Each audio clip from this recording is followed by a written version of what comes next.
Ladies and gentlemen, welcome to another episode of Hudricolive. I'm your host, Hudrico, and tonight we have one of the top 10 rated and booked speakers in the U.S. He's an author, he's a podcaster, he loves music. Ladies and gentlemen, we sit down with Jim Knight, and he's going to talk to us about culture that rocks. So sit down, get your guitars ready, and let's get ready to rock out and see what Jim Knight has to say. Because Hudricolive starts now.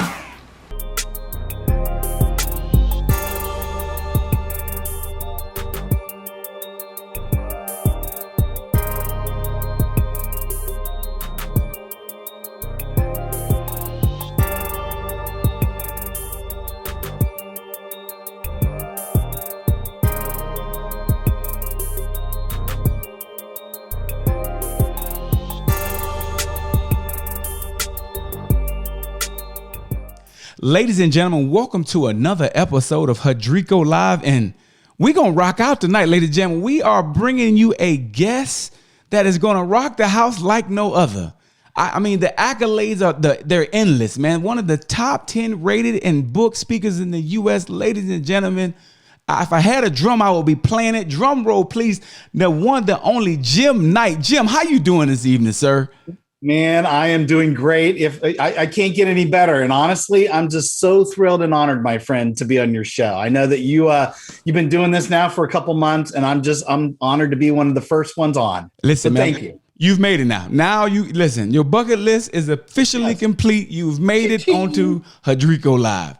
This was the last one. This was it. This was my bucket list completion. Boom. I'm glad I'll be able to help you make that dream happen. So, Jim, you got so many areas that we want to get into, man. But you know what? I'm going to dive right in because I think sometimes people want to get right down to the meat and potatoes. Yeah. Now, we live in a world where everybody sees with their eyes. So when people see you, Jim, they see the hair, which is impressive, by the way. I must admit, you know, the way you keep it standing at this hour of the night is impressive. And they hear about your books because you have a great book, Culture That Rocks. Now you have another book that's Penning Leadership That Rocks. You know, they know you have a podcast going on. But what most people don't know, man, you started out working in the Gatorland Zoo. I did. Yes. You have to explain to me how you went from the zoo to being one of the top rated speakers. Please, how did this journey happen? Well, I kind of feel like I'm still in the zoo half the time. Honestly, you know, in my hometown, I live in Central Florida. So it is definitely the land of theme parks. And of course, everybody thinks of Disney. They think of Universal. They think of SeaWorld.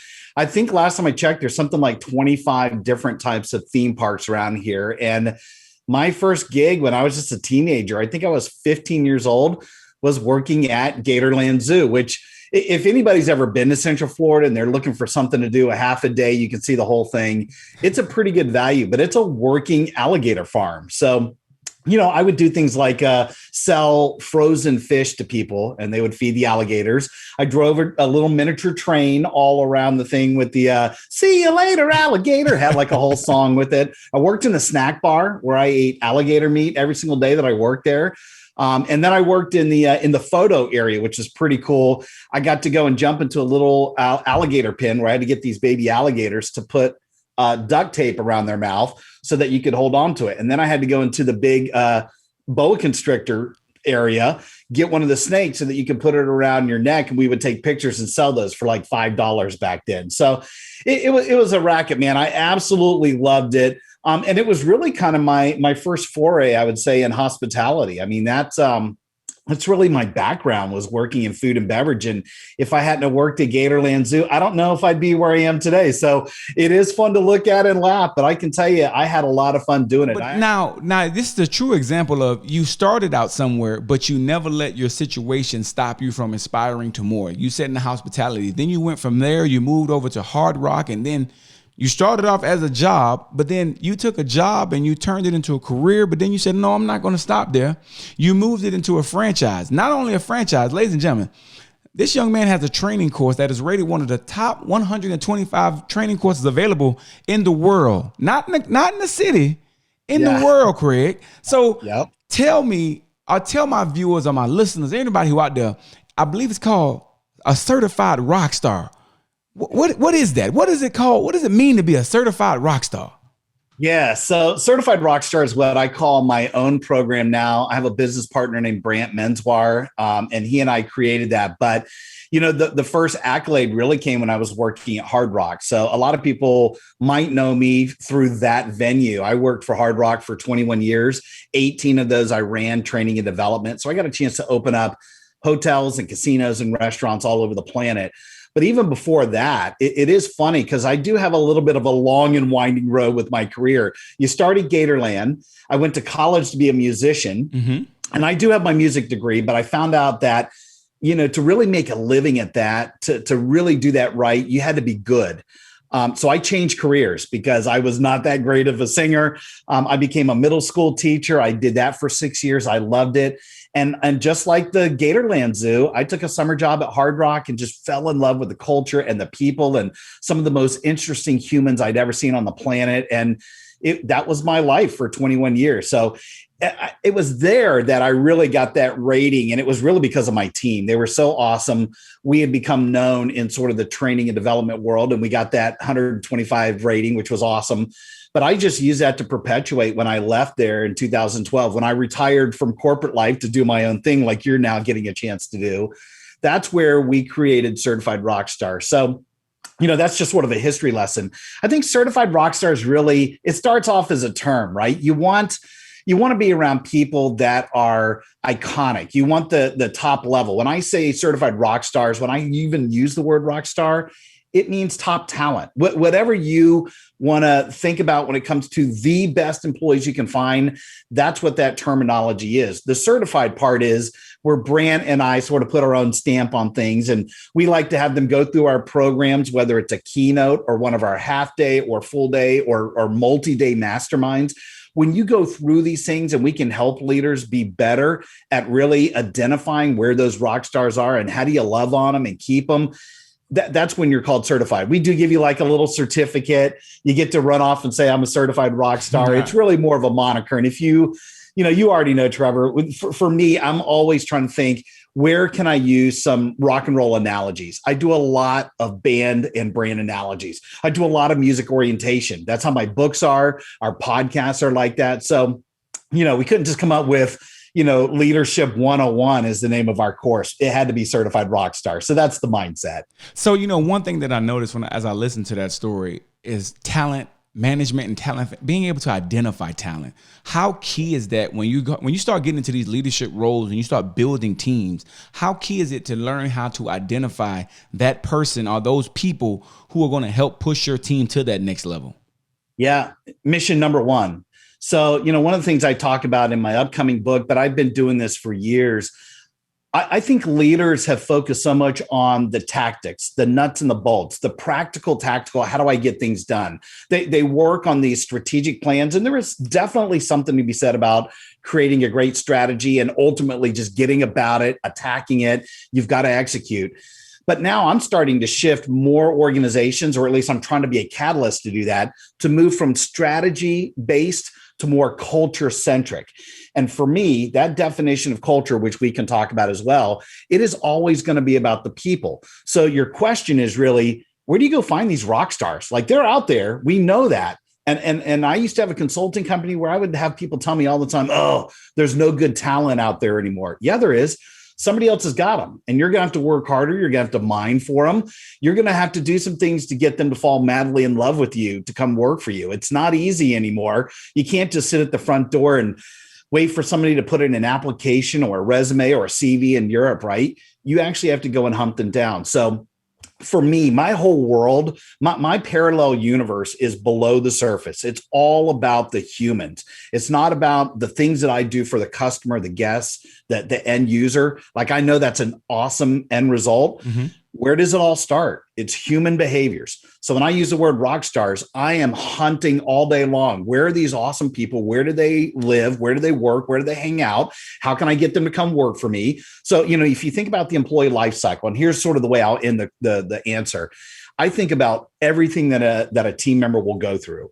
So I go, how am I going to recruit, interview, hire, train, develop, reward, communicate, get them to stay with me, retain them, even the way that we separate, even if they leave me, I want them to think back on the brand and go, That was a pretty awesome use of my time. I love that company.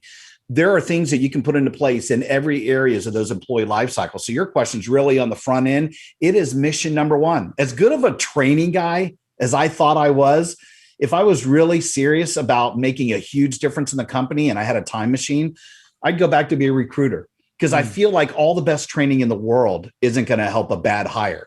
If you could have gotten that right on the front end, man, it solved so many problems for the management and the leadership, honestly. So your question is very valid. I think it's mission number one. And for those people that say, I don't have time to do it, it just depends on how much turnover you're willing to let happen. How many people do you want coming and going? How many wrong hires are you going to allow? You want to fix the bleeding?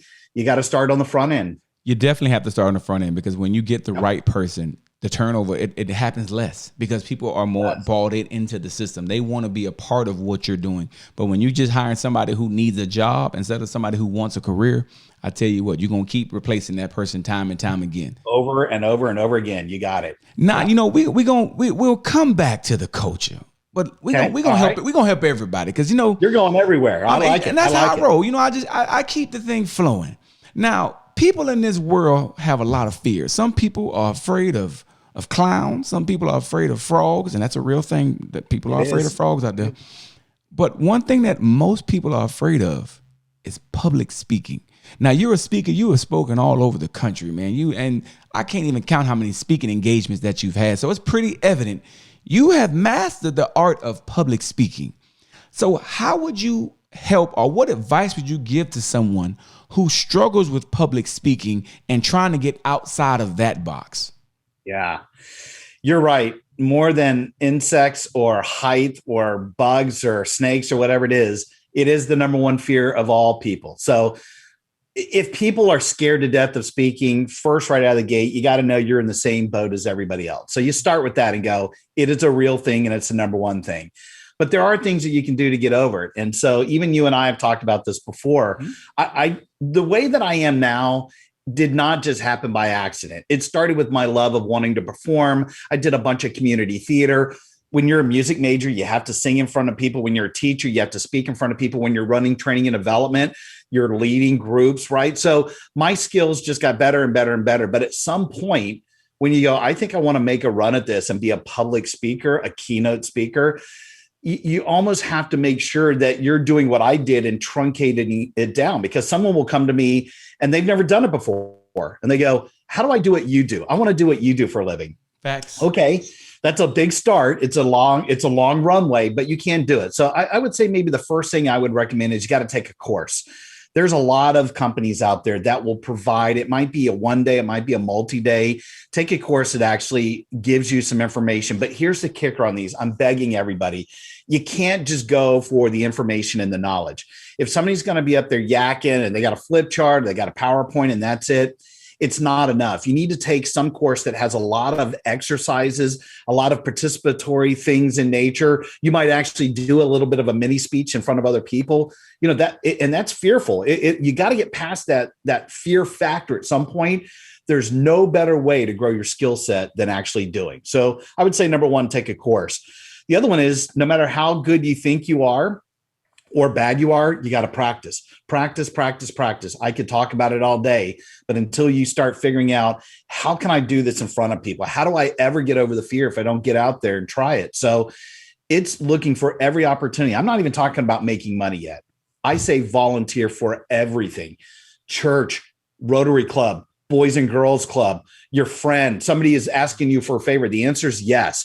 You start looking for every opportunity so that you can get your sea legs, you get more comfortable. So once you get a topic, once you've got some ideas that you think you can put into place, I don't care if it's storytelling and you just want to talk for 30 minutes, or you want to get fancy and use a PowerPoint or a keynote or flip chart, doesn't matter to me.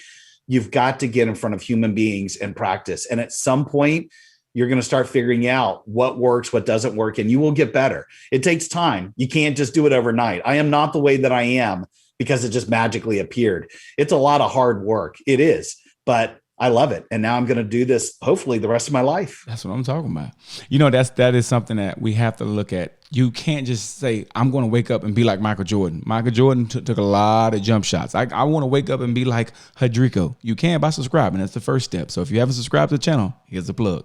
But you should. That's it. I love that plug. Yeah, it's funny that you mentioned MJ too, because I actually write about Kobe. Of course, he's pretty fresh in our minds with his passing this last year, but I write about his work ethic as well. And I think he's probably rivaling, if not a little bit more than Michael Jordan's. The stories that came out during and around his funeral are just unparalleled. And I was so happy to just put a little bit of that in there because I do talk about work ethic. So Michael Jordan, Kobe Bryant, those are you want to talk about work ethic, these are people that you can aspire to be like. Man, you are definitely correct, man. The Mamba mentality is real. I mean, you hear some of those stories, you can't even imagine just how serious these people are about your craft. But you have to get that serious about it if this is something that you want to do, if you want to get into that public speaking. So we'll transition back. I just really want to get that public speaking part out because a lot of people do struggle with that. And so having that piece of advice, hopefully you guys got something from that you can use. Now, you are a best-selling author. Now, a lot of people can say they're author, but they ain't a best-selling author. That means a lot of people buying the book. You know that one. I got a copy of it right here. Boom. That wants it. There you. Y'all. Yeah, listen. Y'all hear that? Say if somebody that wants it, we get you taken care of. Culture that rocks. Why and how can this revolutionize somebody's company? Why do people need to get this book? Yeah, I think, I told you how much I loved hard rock and now I guess I've just fallen in love with cultures. So the fact that I get to talk about it and interview people and obviously write about it, I am on the hunt looking for the great company cultures out there. And maybe to take a step back, when I was working for Hard Rock, I was also probably the culture guy is probably what they considered me. I do know that there are times that I tried to throw down the culture card and say, geez, we ought to do this, CEO, because it would be cool and fun and whatever. And they would laugh you out of the room. You can't pull that card. You can't talk about that if it's not tied to business results, if it's not tied to the ultimate company strategy. So I learned that maybe the hard way a couple of times, but now, it is still quite the buzzword. And I know Merriam-Webster put the word culture in their dictionary about 4 years ago. It was a word of the year for them. And I think there are way too many examples. I could start rattling off some awesome, unbelievable cultures that because they focus on the people and the internal culture, it's no reason that their results are so fantastic. So I think so many CEOs that forever were just sort of poo-pooing it. They would laugh about it. It just wasn't that big a deal. It was about money and profits and muscling the result. I think they think differently about it. So many are in my mind, I think, starting to come around on that. So I think that the definition for me is about having a collection of the right people. So I talked about these rock stars, and really that's what culture is. I know that people will tell me it's a litany of things. And if I asked you, and if your audience started using the chat function and said, I think it's this, I think it's this, I would agree with everybody. I am in the everything is culture camp, but you can't work on everything. And at the end of the day, everything's predicated on the humans actually doing the work. So whoever's working in the company at that time, that is the culture. And every time somebody leaves or joins the organization, the culture changes immediately. So if I'm a guy who's been here, I don't know, 3-4 weeks and I leave, I still made a dent in the culture, probably negatively if it was short, right? But if I'm the president or the CEO or the founder, if I'm the guy or girl who started the thing and I leave, oh my gosh, now there's massive changes, massive sweeping impact and influence. And by the way, the girl or guy that's going to take over for that person, they're going to change things the way that they want to. And then more people will come and go. So my whole point on this is you want to talk about revolutionizing the company culture. The book has a lot of chapters in there. It's going to tell you things around technology and that employee life cycle that I talked about before, and philanthropy. And there's a little bit on leadership. There's a couple on customer service. Yeah. You could use all those as a blueprint. But the real crux, the real pillar of that book, and just about any of my culture programs, you get the right people on board, you'll have the exact culture that you want. So you can look around, and if there's a couple that you're like head scratching, they shouldn't be here, or how did they get through? I'm not saying go out there and take people's jobs away from them. That sucks. But the next time somebody leaves, you got to stop the bleeding. You've got to upgrade. You got to leave that position open. Just suck it up, leave it open a little bit longer to go find some rock stars. You get back to getting the right culture that you want. So, again, I'm very thankful that culture is still quite popular these days, but I am all about trying to get people to understand it's about the human beings. You do that, you get the right culture. Now I'm gonna throw a curveball at you. And I didn't even, now it's not, we always try to have prep, but this one is a curveball. What happens when you have a person and you can't necessarily change that person? So for example, sometimes in a military situation, when I get somebody new, this person's in my unit for a period of time. Or when you become a civilian, Bob, who's been working here, this is his job and he ain't leaving for umpteenth years. Whether he has the right mindset for that right culture, that may be up for debate. What happens when everybody's not online? How do you manipulate or change the culture when you are, I won't say stuck, but for lack of better words, are stuck with that person? Yeah, so the military is a great example. And I would say that a question like that is probably my number one question. And a lot of people will say, I'm a middle manager. I'm a new manager. I barely have any responsibilities. Are you kidding me? How can I make a dent in the culture? You take the military as an example because there's not really a recruiting system that you have any control over in any way, shape, or form. People are doing it on their own. This is why we have a voluntary military, right? So it's a little bit of an issue. But, if this person was a slacker, if this person didn't fit, if they're a problem child, the first thing I'm doing, if I'm a rock star, if I'm already here and you put that person in front of me, of course, I'm looking at them like, are you kidding me? This is what we get. But you know what I'm doing right behind that? Now I'm questioning the boss. I'm questioning the leader. Who's making that decision?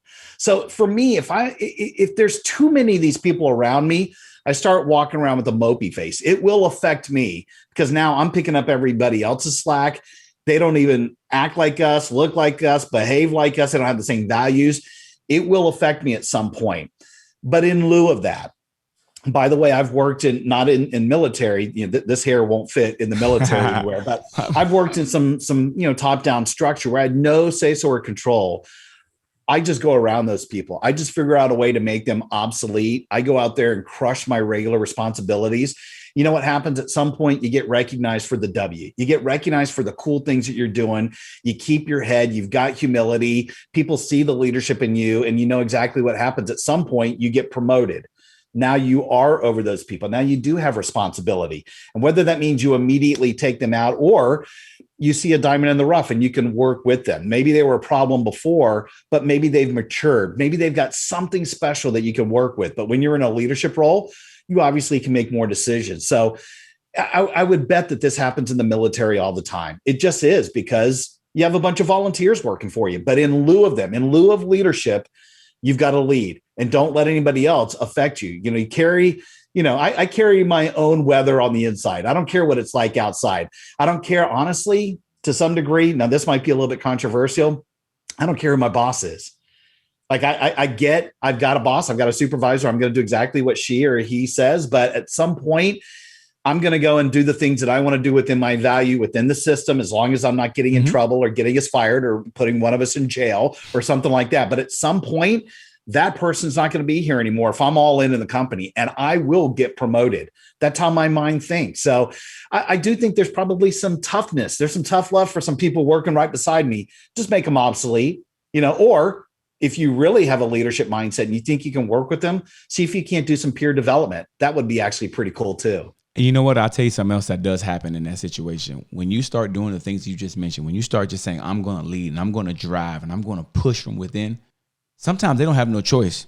Basically what you do is when you make that change, people have to pick up. People have to realize either you're going to come down and get what the mediocrity is no longer going to be accepted around here.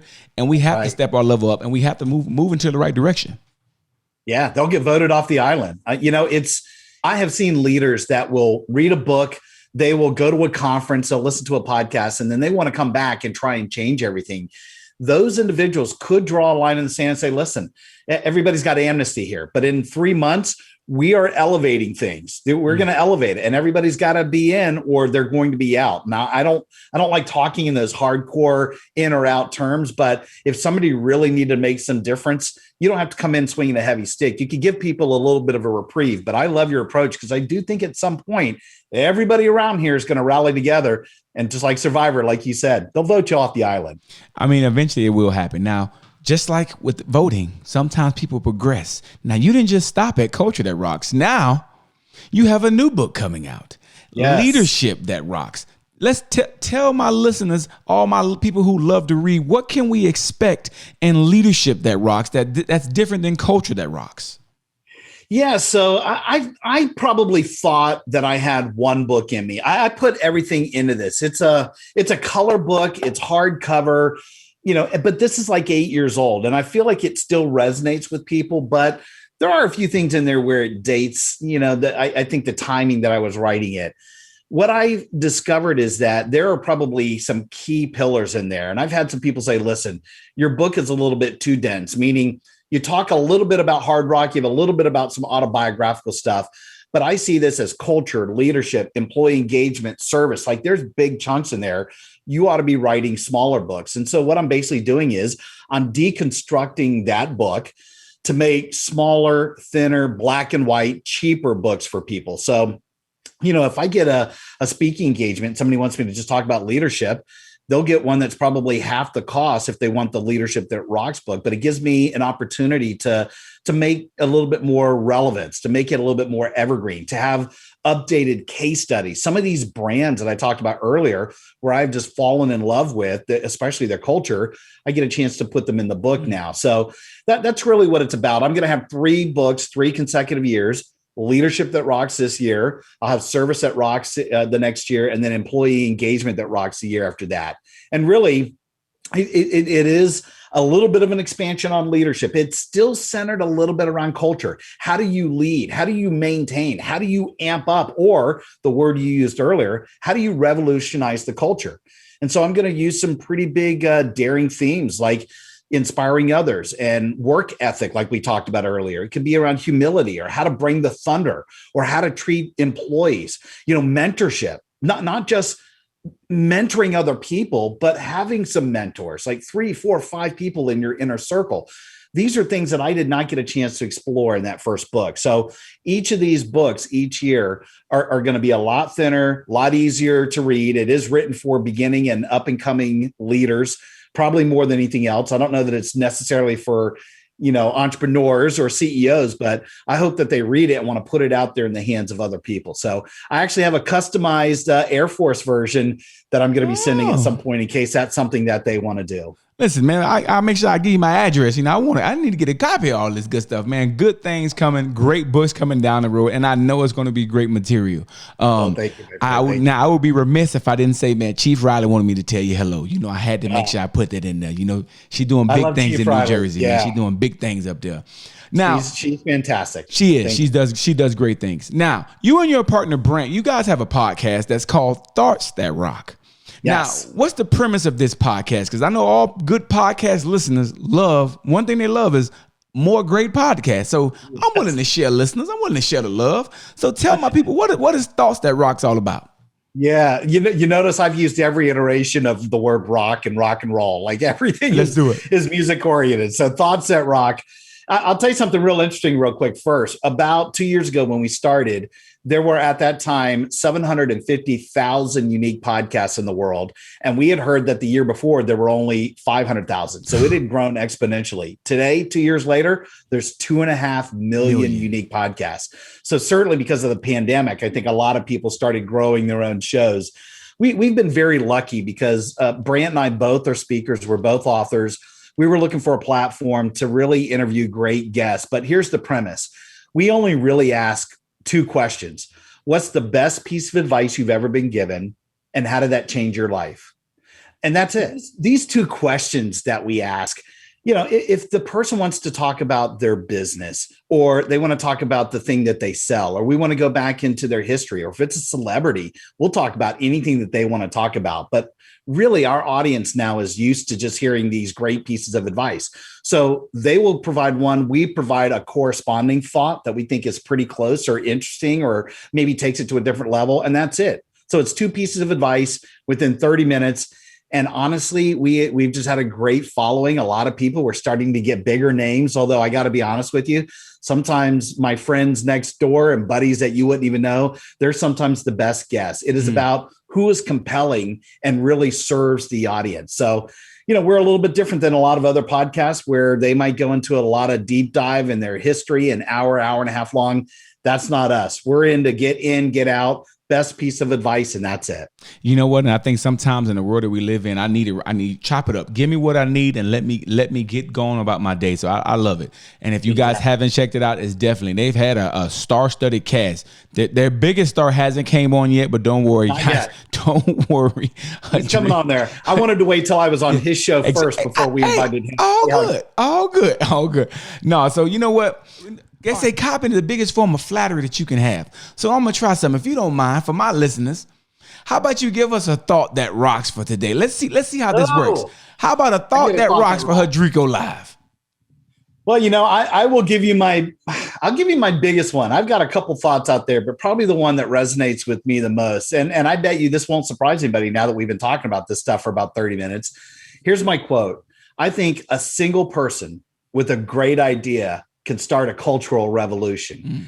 And I think, again, this might be for the brand new manager. It might be for a leader who's been doing this for a while. It might be a staff member, somebody who's just at the lowest level. They're just coming in.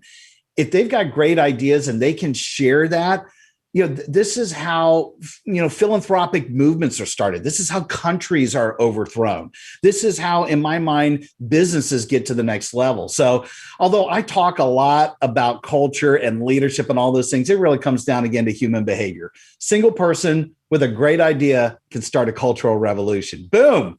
That's a thought right there. Now we talked about leadership and culture, but leadership is something I think we all need. In your opinion, what are 5 things that all leaders should have to be effective within their company and organization? 5? Boy, that's a lot. I would say probably mission number 1, if I was a leader, is just to be patient with some really good listening skills. I think we're just not taught how to listen. Think about when you were in grade school or even in high school, college, it doesn't matter. We probably all took some sort of grammar writing courses. That's a form of communication. We've all taken some type of speaking, even though we talked about that earlier. It doesn't translate to a lot of people, but we have been taught that. Where are the listening courses? Where are we taught that? So if you didn't get that from your parents, and again, I'm a huge believer in human behavior. You learn everything. You learn everything from your parents, your friends, the playground, religion, lack of religion, school, whatever it is. By the time you're going to be a team member or ultimately a leader, you are the way you are because of your background. So listening is just not one of these things that we're taught. And I think team members probably more than ever today, they need to be heard. They need to have a voice. They've got to vent every once in a while. And you want them to come vent and talk and scream at you as a leader versus them taking it out on team members or the end user, the customer, the client, whoever that is. So definitely. I think being patient with some keen listening skills, I think would be great. I think another one, a second one would maybe be great decision-making, particularly in the moment. I have seen people that just lose their stack. They just lose it whenever there's any type of a drama. Things don't go the way things were supposed to go, whether it's a shift or the week or their business or whatever it is. The ones that stayed calm and collected and weighed all their options before they made a decision, and it might be a day later, a week later, but they really mulled it over. These are people that get credit for really, and I'm not saying you can't have a sense of urgency and be quick about stuff. You can. I just think decision-making, if you really are thoughtful about it, I think these leaders probably get credit, and we need that today. I talk about humility in the book.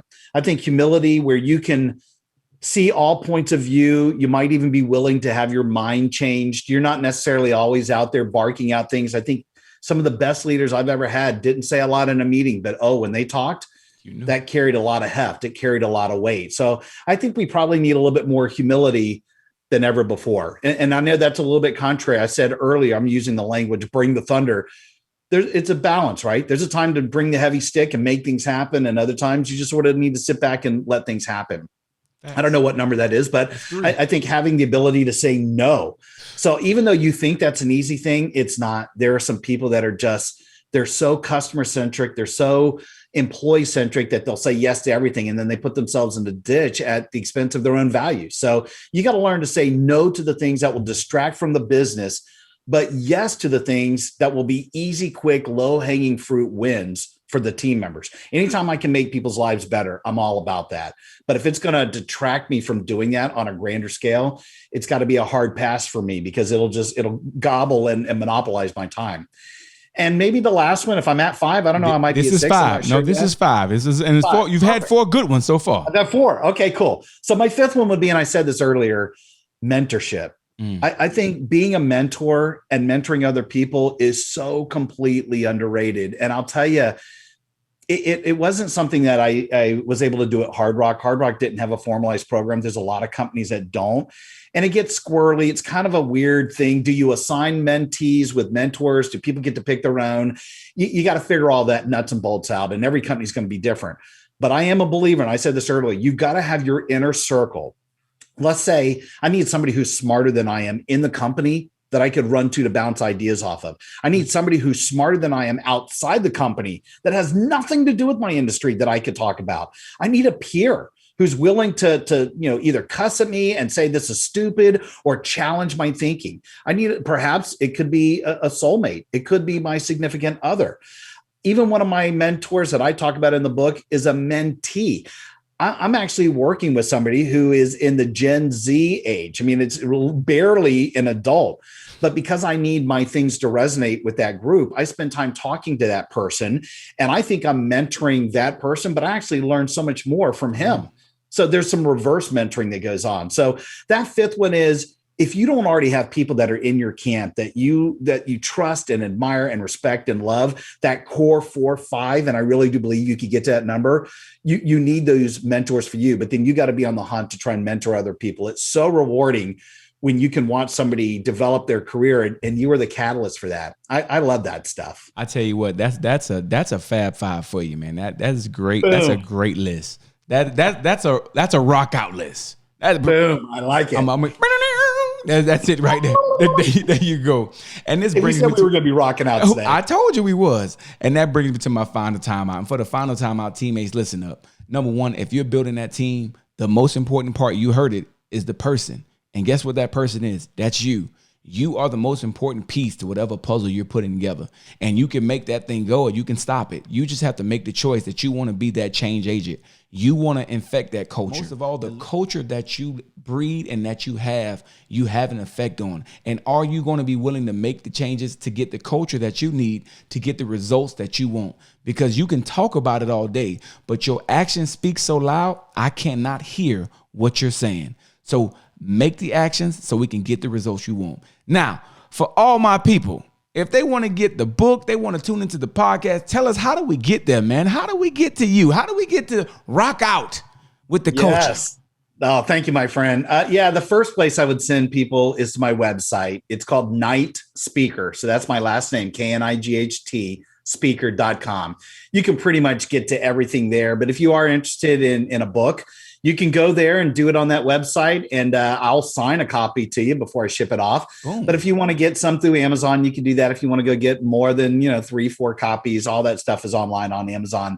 Thoughts that Rock, though, you've got to go to a podcast platform. 85% of the people that listen to our show, it's on Apple. They pretty much own that space, but we're on like 30 different platform. So if you're interested at all, you can find it on any podcast platform. And I won't do too much selling, but you go to nightspeaker.com. We can hook you up with just about anything you want. Well, listen, I mean, that brings us to a wrap this evening. Man, Jim, I want to thank you so much. But before I let you go, I got to thank all my supporters, my Patreon supporters, the Brown family, the Aziz family, the Franklin family, the Brickhouse Barbecue, Miss Claudia, just all the people who support, LaShawn Cremati, Jamie Tate, all you people who support to make the podcast keep going. Your financial dividends do go right back into the show, and we thank you for all that you do. William Boston Apparel. It's just so many people who are coming up to support the Hudricolive podcast, and y'all keep it coming. And if you are jealous and you want to be one too, don't worry, I got you. Jim, thank you for your time tonight, sir. And anything before I let you go, anything else you want to just drop out there?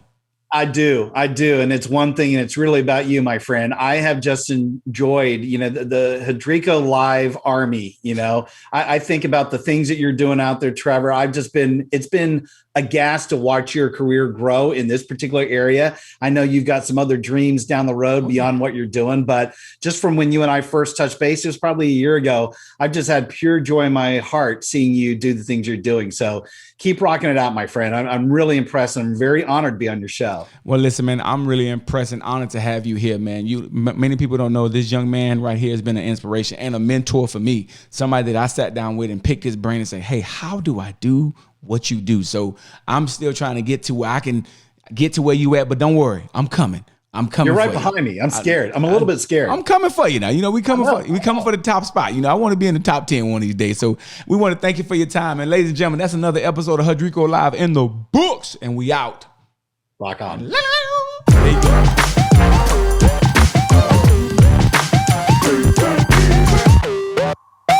go.